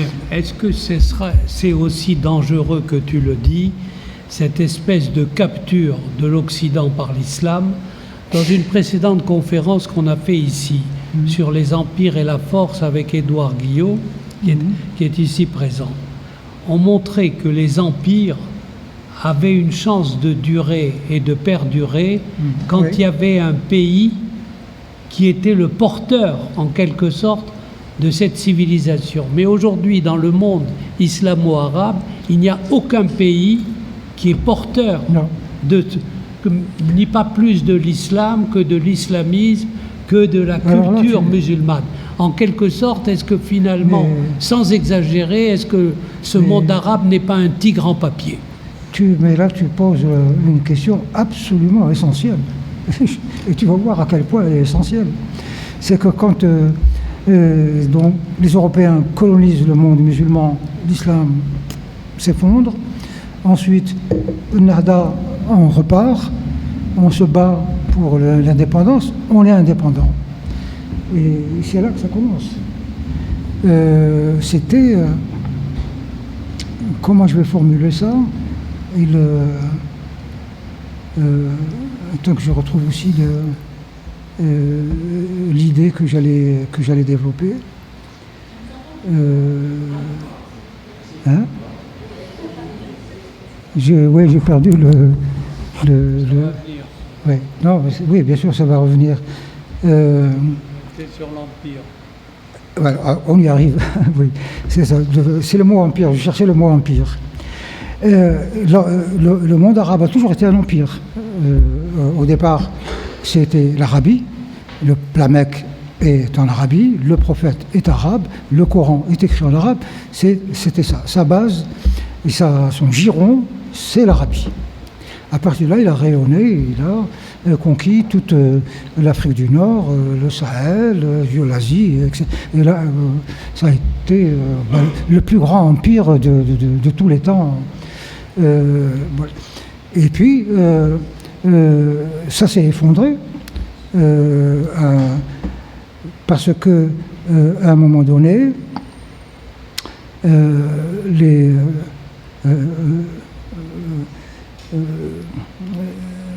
je suis obligé de faire un petit détour, parce que l'islam, en fait, s'est très tôt divisé en deux parties. Il y a les chiites et les sunnites. Hein.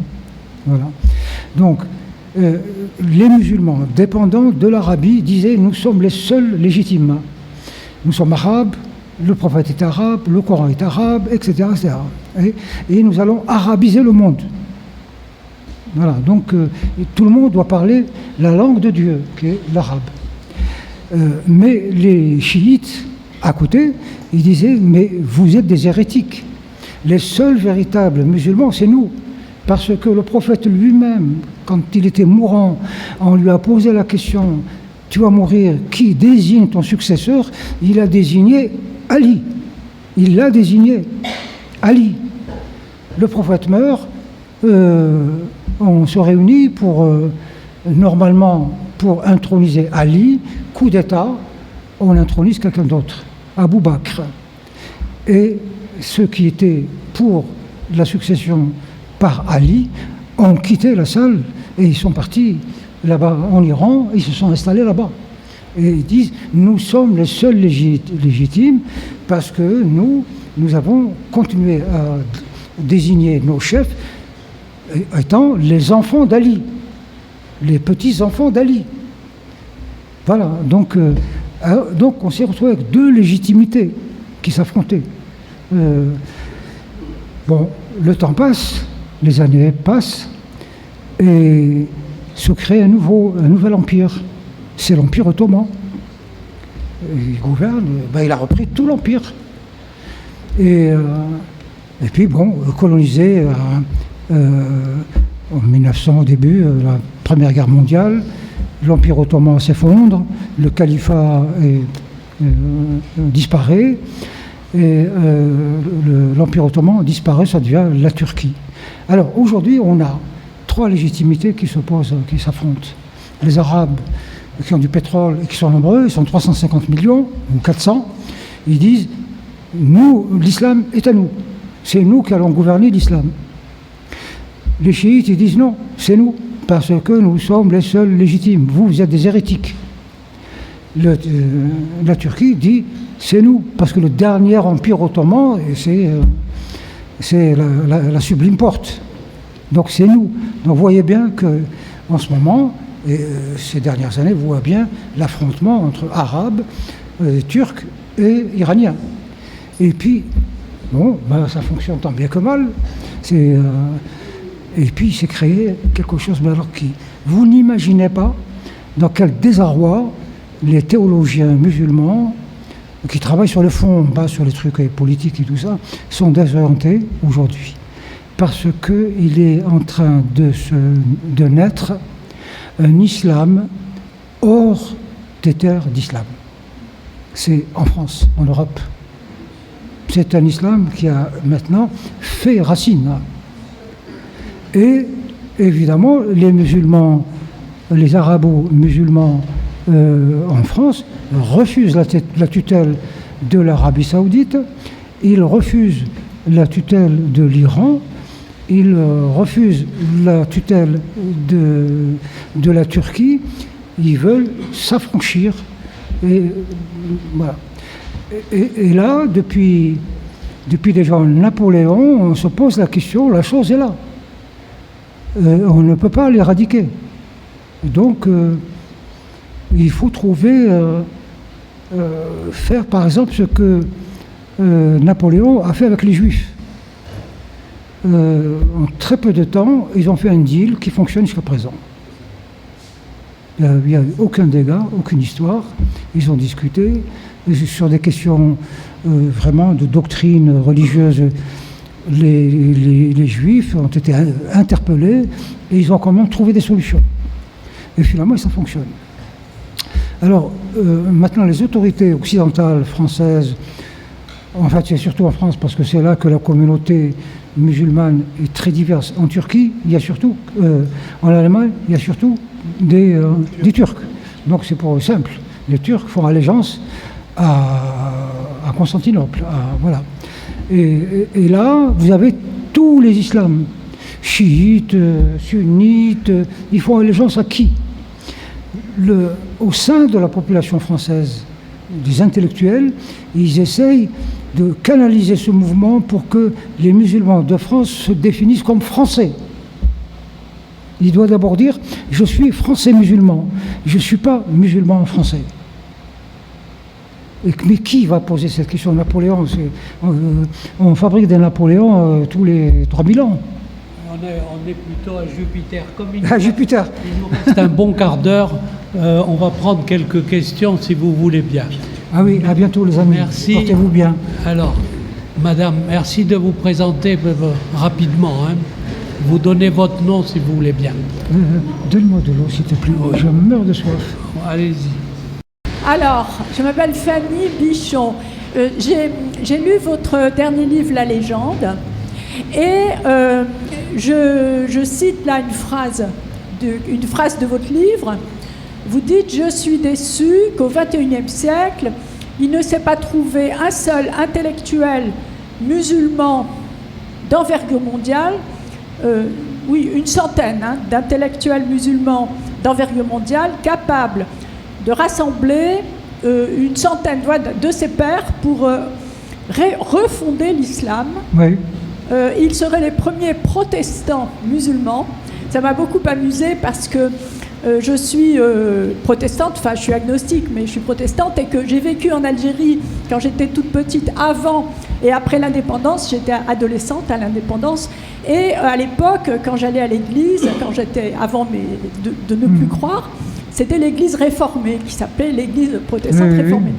Et donc, refonder l'islam, ils seraient les premiers protestants musulmans. L'islam a besoin aujourd'hui de protestants pour se saisir de l'enfermement misérabiliste dans lequel l'ont enfermé les Torquemada islamistes. Alors, la question que je voulais vous poser, c'est... Posez-la. Oui. D'abord, comment vous expliquer... Enfin, d'abord, sur la notion d'islam, moi, on m'a toujours dit, mais vous me le confirmerez, le christianisme, le mot christianisme vient du mot Christ. Islam, si je ne me trompe pas, ça veut dire soumission. Or, dans tous les courants que vous décrivez, jamais ce mot n'est remis en question. Soumission. Et vous qui êtes tellement un partisan et un défenseur de la liberté, donc ça, est-ce que vous pourriez répondre à ça? Et deuxièmement, pourquoi est-ce qu'il n'y a pas plus d'intellectuels justement musulmans qui s'attellent à cette tâche de réformer l'islam. Et est-ce que une protestation contre l'islam ne peut pas... Est-ce que ça viendra plutôt des élites ou plutôt du peuple? On vous a entendu, madame. Mais c'est une question très sérieuse. Vous pouvez... Oui, attendez, il va répondre. Mais prenez le micro, monsieur. Vous le passerez derrière vous à Michel Hanoun. Mais d'abord, Boualem va répondre, s'il veut bien. En somme, est-ce que les intellectuels musulmans sont en mesure de réformer l'islam aujourd'hui?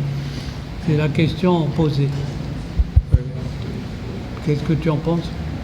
Oui, je pensais que monsieur allait poser... Ah bon, on va prendre les deux questions. Oui. Alors. Le docteur Michel... Il a déjà le micro à la main, donc simplement, la mienne sera plus simple en même temps que complexe, dans la mesure où est-ce qu'on est condamné définitivement à ce rapport avec l'Algérie, et ça me paraît être parti pour l'être, quand on regarde un peu ce qui se passe ou ce qui se dit autour de nous.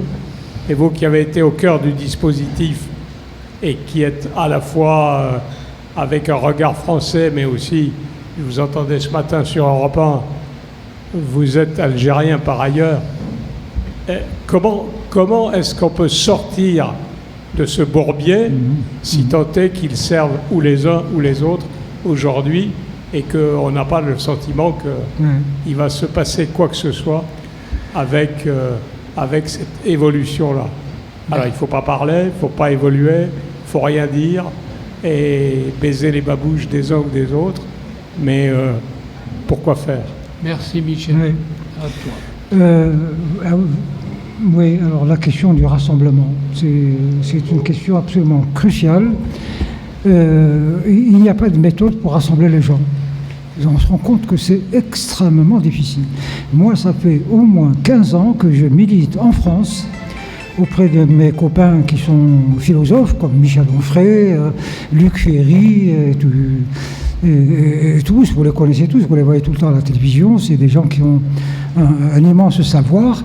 Et tout le temps, je leur dis, mais pourquoi vous ne faites pas ce que les encyclopédistes ont fait?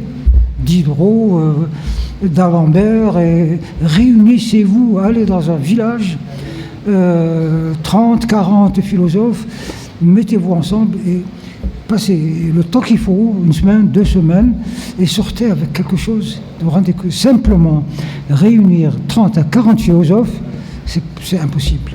Je milite pour ça à chaque fois que je les vois.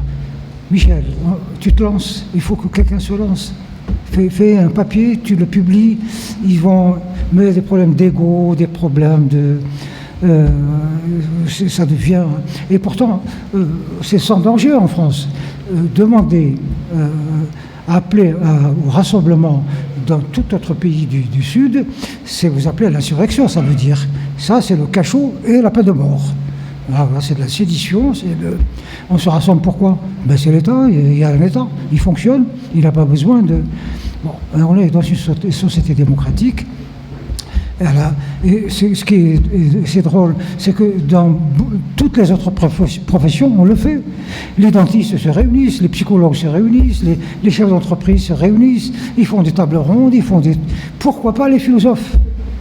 Et la France a cette chance d'en avoir de très grands. Mon copain Michel Onfray, c'est un puits de...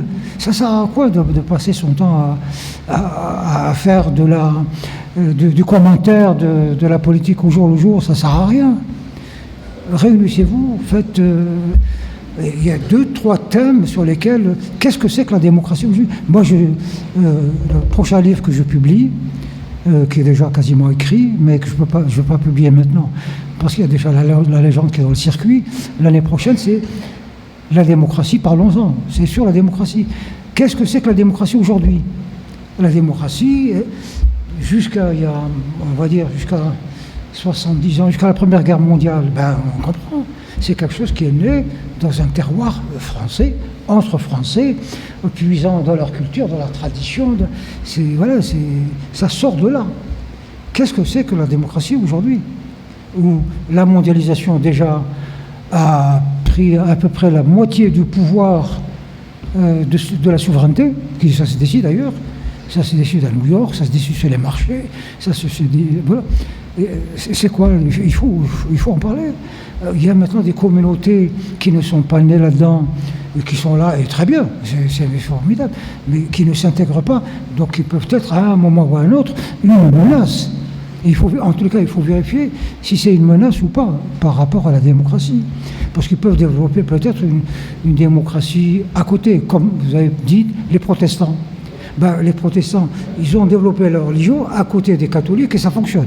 Ben, maintenant, voilà, on se souvient quand même de la Saint-Barthélemy, mais maintenant, chacun a mis un peu d'eau dans son vin, et les protestants, eux, les catholiques, arrivent à fonctionner, les juifs aussi arrivent à fonctionner en intelligence, on se renvoie l'ascenseur, on négocie, et ça fonctionne. Mais c'est clair qu'il y a maintenant deux communautés qui posent problème. Évidemment, ce sont les musulmans, mais ceux qui sont mondialistes, athéistes, et qui sont contre les religions. Là, ça devient... et ils sont de plus en plus nombreux. Donc, c'est pour ça qu'il est important que les philosophes, et seulement les philosophes, parce qu'ils ont une gymnastique de l'esprit qui permet d'aller très, très loin dans le questionnement, mais malheureusement, alors imaginez réunir 100 musulmans, mais c'est pas possible, on est en train de rêver. Mais Boilem, dans la question que tu as posée la dame, est sous-entendu Ouais. Pourquoi des écrivains comme toi, Ouais. comme Kamel Daoud, pourquoi des écrivains comme toi, comme Ouais. Kamel Daoud et d'autres encore, ne sont pas écoutés, sinon entendus en Algérie? Ou est-ce que s'ils sont bâillonnés par le régime, ou est-ce qu'il y a une autre raison à cela? Non, il y a la raison, c'est qu'évidemment, ils sont le pouvoir, ils n'ont pas envie que des gens, des hurluberlus viennent discuter leur pouvoir, etc. Et en plus, oui, tu parles bien d'eux, c'est que nous, francophones, nous sommes perçus comme au service de la France. Donc, au regard de la pensée moyenne algérienne, du pouvoir, tout ça, quelque part, nous sommes des traîtres. Nous nous exprimons en français, nous pensons en français. Et il ne faut pas oublier que ces pays-là, après les indépendances, ont entamé tout un processus de redéfinition de l'identité. Moi, je me souviens, en 1976-77, le président Boumedienne, un bon matin, il se lève et il dit l'Algérie venait d'être indépendante, ça faisait à peine 62, on va dire une dizaine d'années, hein, simplement. Et il dit nous devons nous définir notre identité, écrire notre histoire, etc. Et il a mis en place une commission de gens qui ont écrit un livre d'une 52 pages qui s'appelle La Charte nationale, qui définit ce que la charte pose comme les constantes nationales. 1, nous sommes musulmans. 2, nous sommes arabes. 3, nous sommes socialistes. Et ainsi de suite. Ben, c'est fini, vous n'avez plus de marge de manœuvre. Mais tout le monde n'est pas musulman en France, en Algérie. Il y a des chrétiens, il y a des juifs, il y a des gens qui sont athées, il y a pas beaucoup, mais même s'il n'y en a qu'un, il faut aussi en tenir compte. Tous ne sont pas arabes, je veux dire que même 80%, voire plus, de la population algérienne est berbère. Ils ne sont pas arabes. Donc et voilà. Mais le peuple, quand même, a tout de suite compris. Et une semaine après, qu'est-ce qu'on entendait à la rue, la charte nationale est devenue, chez les jeunes, la tarte nationale. Voilà la réponse que les Algériens ont envoyée au régime. Et bon, le régime a retiré sa charte, elle a quand même fonctionné pendant une dizaine d'années, et puis elle est classée, elle a disparu. Aujourd'hui, mais c'est le problème fondamental, qui Camus, on revient à Camus. Il faut nommer les choses, mais qui, hein, ce que Camus ne dit pas, c'est qui a légitimité. Il dit qu'il faut nommer les choses pour éviter les... il dit, enfin, c'est pas ça, il dit mal nommer les choses accroît le malheur du monde. Mais il n'a pas été jusqu'au bout, Camus. Qui doit nommer? Qui a légitimité pour nommer? Qui? Alors, sur l'Algérie, la question posée par Michel Adnoul, Oui, jusqu'à quand? Hein? La question posée jusqu'à quand l'absence de relation cordiale? L'histoire a son rythme. L'histoire d'Algérie est émaillée de révolutions. Il y en a eu une en 62, au lendemain de l'indépendance. Les Algériens se sont dit, on s'est battu contre la France, c'est pas pour faire une dictature, c'est pour construire une véritable démocratie. Et ben, tous ceux qui ont dit ça ont été exilés, ils ont été tués, ils ont été muselés. Voilà. Donc l'armée a pris le pouvoir, et puis elle a dit, c'est moi. Moi, j'ai la légitimité pour nommer les choses, et ma légitimité, c'est ça, c'est le fusil. Voilà, c'est tout. Donc, et tout le monde est rentré dans les rangs. Voilà, on en est là. Qui? Moi, quand je dis que des philosophes en France pourraient se réunir et réfléchir à 2 ou 3 problèmes, pas tous, hein, on ne va pas faire ce que les encyclopédistes ont fait, c'est-à-dire tous les domaines du savoir humain, c'est juste sur 2 ou 3 sujets. Est-ce que, à supposer qu'ils puissent se réunir, est-ce qu'on va accepter ce qu'ils vont... regarde, tu parlais tout à l'heure de Benjamin Stora. Moi, j'ai été vraiment choqué par cela. Les 2 gouvernements faisant fi de ce que pense la population, les gens, et pourtant, Dieu sait si un pays comme la France compte d'intellectuels, de gens intelligents, de gens savants et de gens capables de réfléchir. Mais même en Algérie aussi, il y en a. Pas autant, mais il y en a. Eh bien non, on confie ça à un bonhomme qui s'est mis dans un petit coin, et puis 15 jours après, il sort avec un document, il traitait de la mémoire, etc. Et puis Macron qui commence à appliquer. Alors Macron... Benjamin a dit il faut restituer les crânes. Allez, ça y est, oui, ça y est, on a répondu. Benjamin a dit il faut faire ceci. Est-ce qu'on l'a fait? Ah, on va le faire. Mais c'est dingue. Et de l'autre côté, c'était juste vous devez faire ça, ça, ça et ça. Et voilà, on a créé une situation mais folle, où on a confié à un bonhomme, et on ne sait pas pourquoi il pense comme ça, le pouvoir de nommer, de dire ça c'est bien et ça c'est pas bien. Non. Il faut sortir de ces choses-là. Une dernière question, Hubert, tu voulais intervenir? Hubert? Oui, vous aviez parlé là des 80% de Berbères. Est-ce qu'il y a une identité berbère? Ils ont été écrasés par les Arabes, en fait. Et est-ce qu'ils peuvent se réveiller? Est-ce que vous pensez que ça peut être la solution des problèmes algériens ou pas? Ben, on y a cru.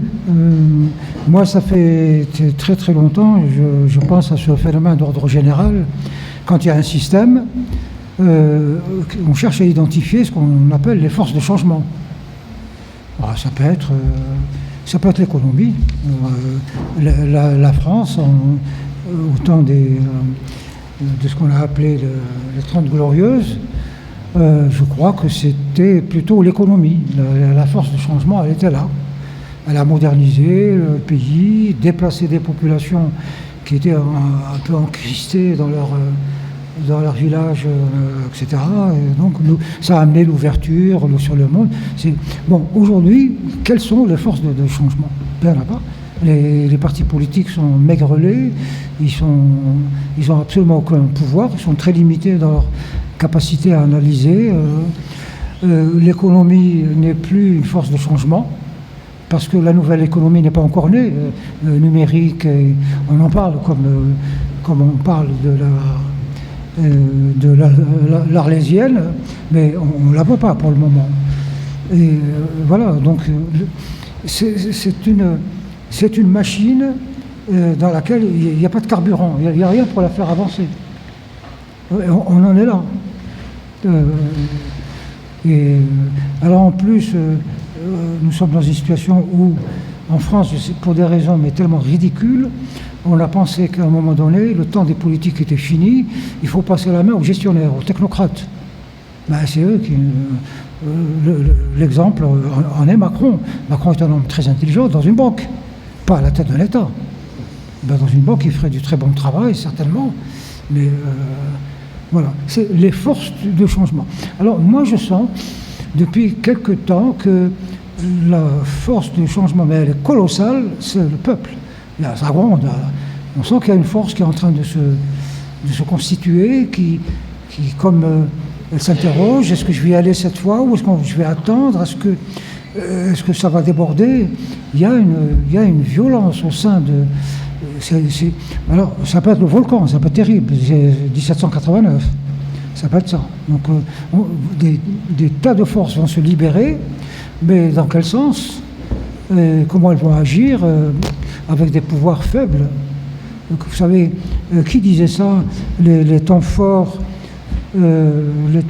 produisent des temps prospères, les temps prospères produisent des hommes faibles. Voilà. Donc on en est là. Aujourd'hui, la société a produit que des gens faibles. Le pouvoir, écoute, comme toi, on ne va pas sombrer dans le pessimisme. Et puisque tu as trouvé refuge optimiste dans la poésie, on peut terminer par cette phrase de René Char, « Résistance n'est qu'espérance ».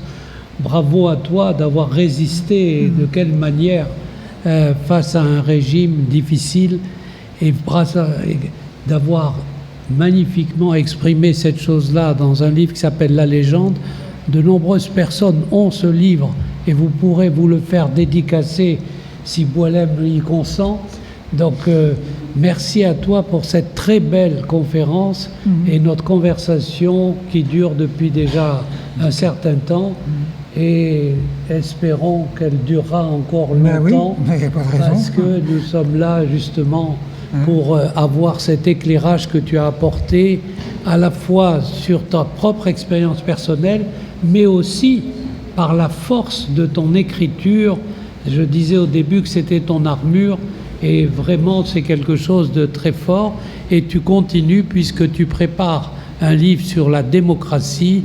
Nous l'attendons avec plaisir. Merci à vous toutes et à vous tous. Voilà. Boualem est là. Boualem est là pour ceux qui le souhaitent faire dédicacer leur légende. Merci à vous tous.